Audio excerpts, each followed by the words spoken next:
अस्सलाम वालेकुम स्टूडेंट्स, क्या हाल है। आज मैं आप सबके लिए chapter number 9 codes of a circle का थ्योरम नंबर 5 लेकर आई हूँ, जो कि इस चैप्टर का आखिरी थ्योरम है।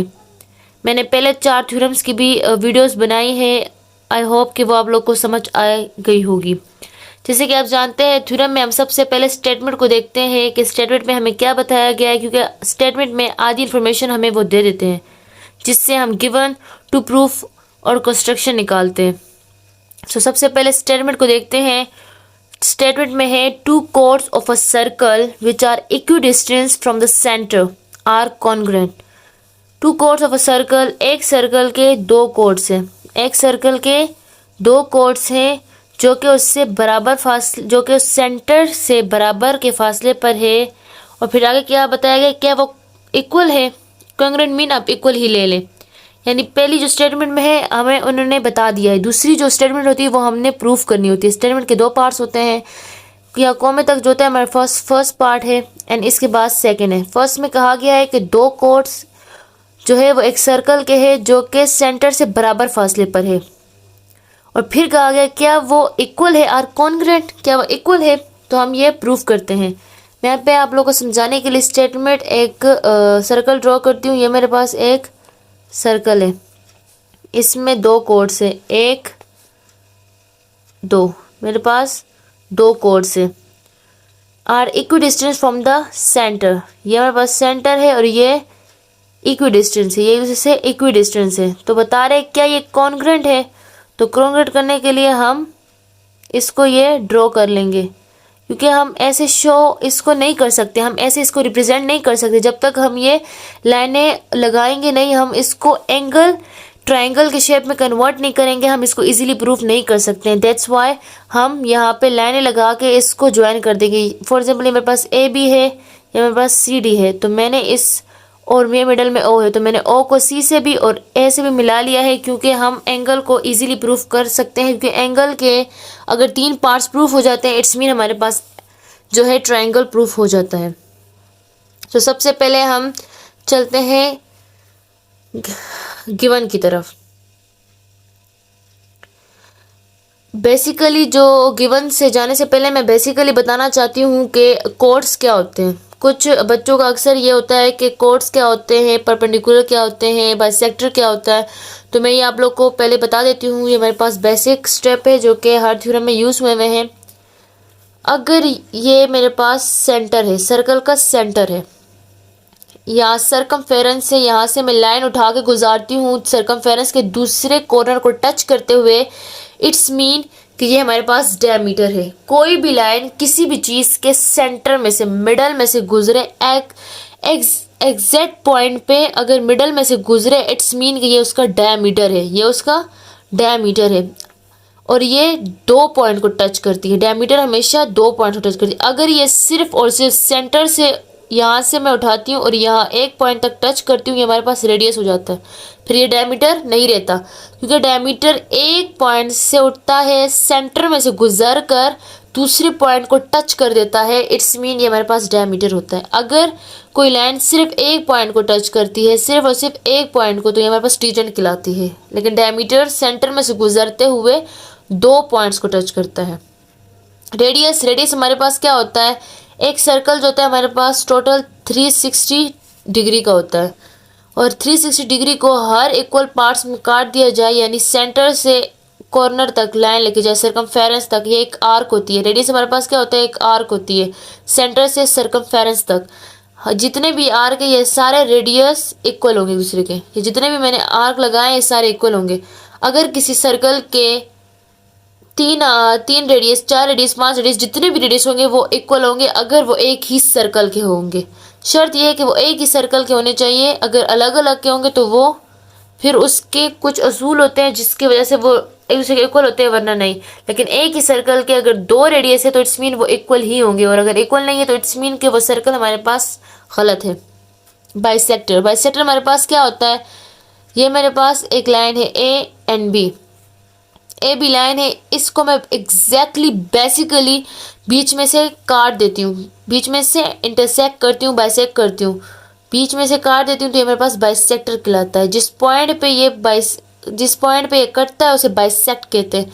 बाई का मीन होता है टू एंड सेक्टर मीन काटना, किसी चीज़ को दो हिस्सों में काटना बाइसेक्टर कहलाता है, बाइसेक्टर कहलाता है। और कोड, कोड बेसिकली क्या होता है, डायमीटर जो होता है वो सेंटर में से चलता है, यानी दो पॉइंट्स पे मुश्तमिल होता है, लेकिन सरकमफेरेंस से उठकर वो सेंटर को छूते हुए दूसरी तरफ सरकमफेरेंस से टच हो जाए, वो हमारे पास डायमीटर होता है। लेकिन कोड्स हमारे पास क्या होता है, वो भी दो पॉइंट्स पे मुश्तमिल होता है, लेकिन ये सेंटर में से नहीं होता, ये कहीं से भी हो सकता है। मैंने यहाँ पे लगा दिया, ये भी हमारे पास कोड है। मैं यहाँ से उठा के यहाँ तक लगा लेती हूँ, ये भी मेरे पास कोड है।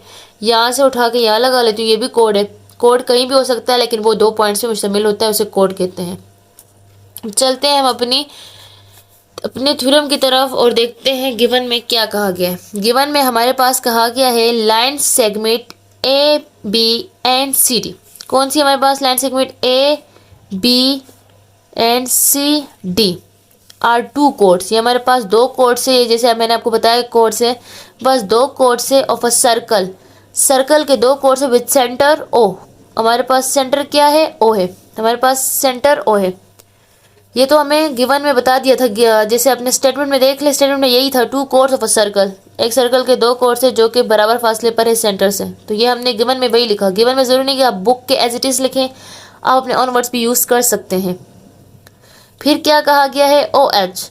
ओ एच हमारे पास क्या है, O H is perpendicular to A B and O K is perpendicular to C D. ये क्यों कहा गया है, क्योंकि यहाँ पे कहा गया था are equidistance from the centre. Centre से तभी वो बराबर फासले पर होगा कि ये जब ओ एच ड्रॉ किया गया होगा, ओ एच या ओ के, कि ये सेंटर से लाइनें चली है। तो इट्स मीन के ओ एच ए बी का परपेंडिकुलर है और ओ के सी डी का।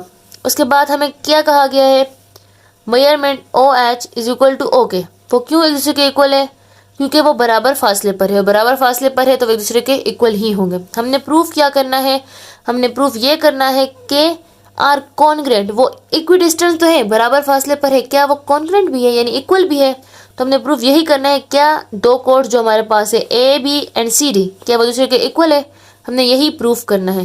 कंस्ट्रक्शन में हम क्या लिखेंगे, join A and C with O. हमने ओ से ए और सी को मिला लिया तो हमारे पास राइट एंगल ट्रायंगल दो बन गए हैं, एक ओ एच ए एंड दूसरा ओ सी के। हमारे पास दो ट्रायंगल मिल गए। इसके बाद हम चलते हैं स्टेटमेंट की तरफ। हमारे पास जो प्रूफ होती है उसके बाद जो स्टेटमेंट्स और रीजंस होते हैं हम उसकी तरफ चलते हैं।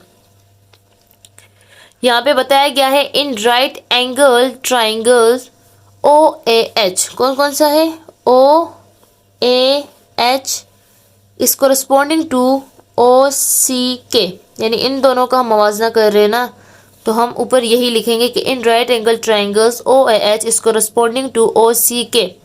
सबसे पहले हमने लिखा हाइपोटेनियस। हाइपोटेनियस हमारे पास क्या है, ओ ए, ये हमारे पास हाइपोटेनियस है, is equal to hypotenuse line segment O सी।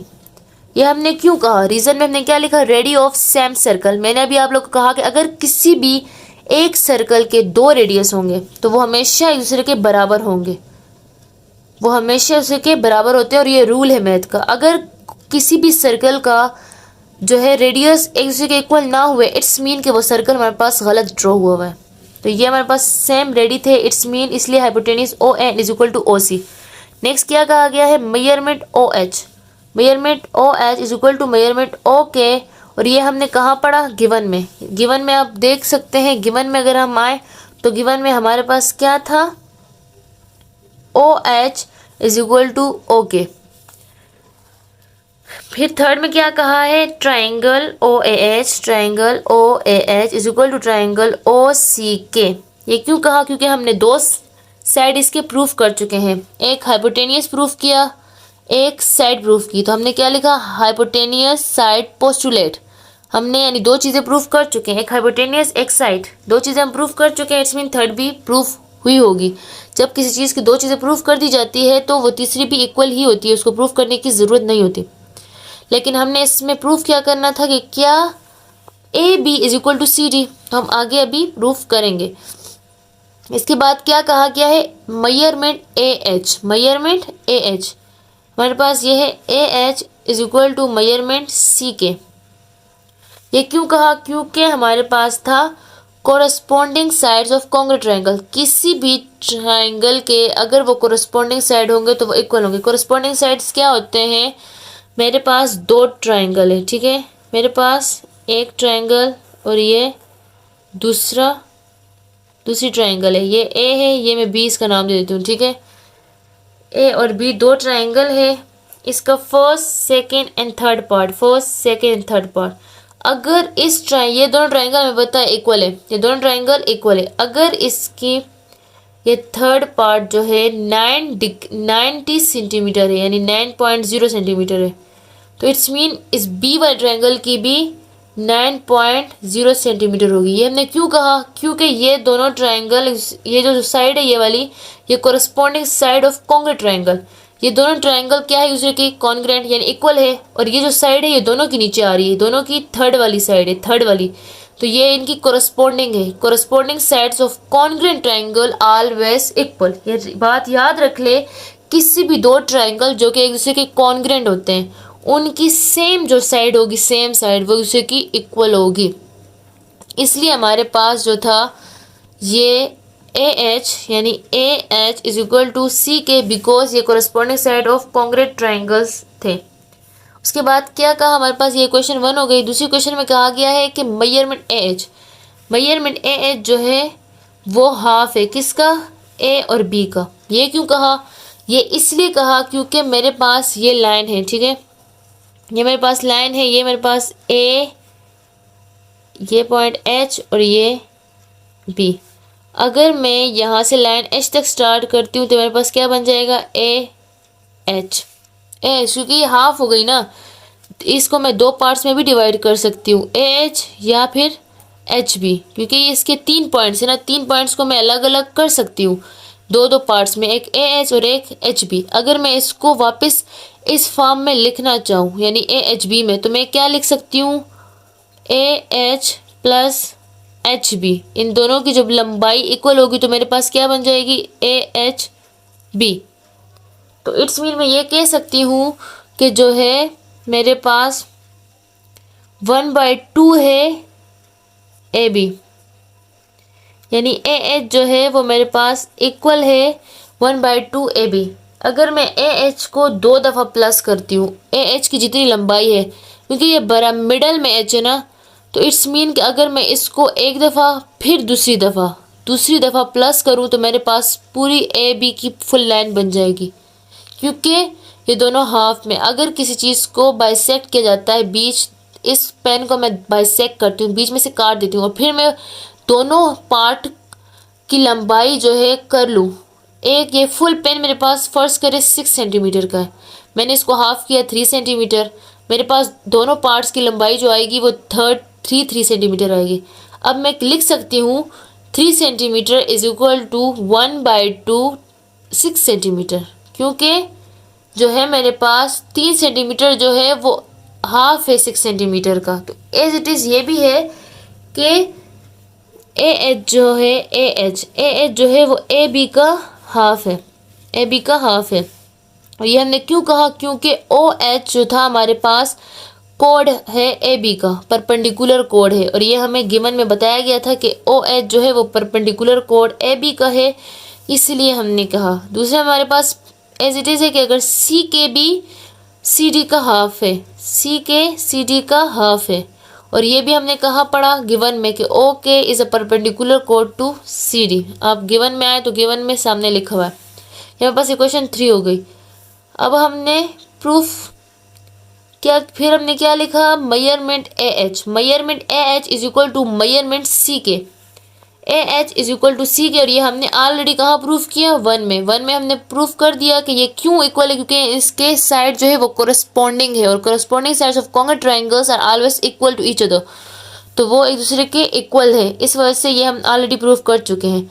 अब हमने प्रूफ क्या करना था? हमने प्रूफ यही करना था कि क्या ए बी दूसरे के इक्वल है। किसी भी चीज़ के इक्वल के अगर इस साइड पे यानी राइट साइड पे इक्वल के अगर कोई चीज़ इक्वल है, इट्स मीन के लेफ्ट साइड पे भी इक्वल है, या लेफ्ट साइड पे इक्वल है तो वो राइट साइड पे भी इक्वल होगी। अगर मैं फॉर एग्जांपल लिखती हूँ A B is equal to B C and A B is equal to C D, जबकि ये ए बी और ए बी एक दूसरे के इक्वल है, ये ए बी और ये ए बी एक दूसरे के इक्वल है, तो मैं फिर दोबारा ए बी नहीं लिखूंगी, मैं क्या लिखूंगी, B C is equal to C D, क्योंकि अगर ये दोनों एक दूसरे के इक्वल है तो इट्स मीन इस साइड पे भी ये दोनों चीज़ें एक दूसरे की इक्वल होंगी। एक साइड पे इक्वल होती है तो दूसरे साइड पे भी दूसरे की वो ऑलरेडी इक्वल हो जाती है, वो प्रूफ करने की ज़रूरत नहीं भी होती है, और अगर आप करेंगी भी तो भी वो इक्वल ही आएंगी। तो जब हमने using equation 1 and equation 2, equation 1 में क्या था कि A H is equal to C K, सही है, और इक्वेशन 2 में हमारे पास क्या है कि ए एच जो है वो 1/2 ए बी का इक्वल है, और तीसरे में है कि सी के जो है वो सी डी का इक्वल है।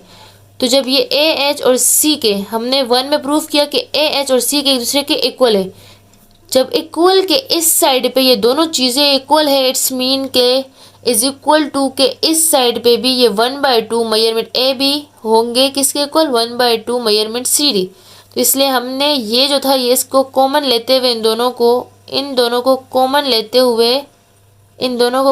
लेते हुए हमने छोड़ दिया, और यहाँ पे क्या लिखा, 1/2 measurement A B is equal to 1/2 measurement C D. और ये हमने इक्वेशन 1, 2, 3 को यूज़ करते हुए लिखा है। लास्ट में जब ये प्रूफ हो चुका है कि 1/2 measurement A B is equal to 1/2 measurement C D, यानी ए बी जो है वो हाफ हाफ एक दूसरे के इक्वल है, तो हम क्या करेंगे, ये सेम एक दूसरे से कट जाएंगे, हमारे पास लास्ट में क्या रह जाएगा, measurement A B is equal to measurement C D. और हमने प्रूफ क्या करना था, हमने 2 प्रूफ में अगर देखें तो हमने यही प्रूफ करना था, क्या measurement A B is equal to measurement C D, यानी 2 कोड्स क्या एक दूसरे के इक्वल है, एग्जैक्टली ये दोनों एक दूसरे के इक्वल है। उम्मीद करती हूँ कि आप लोग को समझ आ गया होगा, और अगर कोई मसला पेश है तो प्लीज़ कमेंट कीजिए ताकि हम जल्द अज जल्द आपको नेक्स्ट वीडियो में समझा सके और आपके इस मसले को हल कर सके। मिलते हैं नेक्स्ट वीडियो में, तब तक के लिए अल्लाह हाफिज़।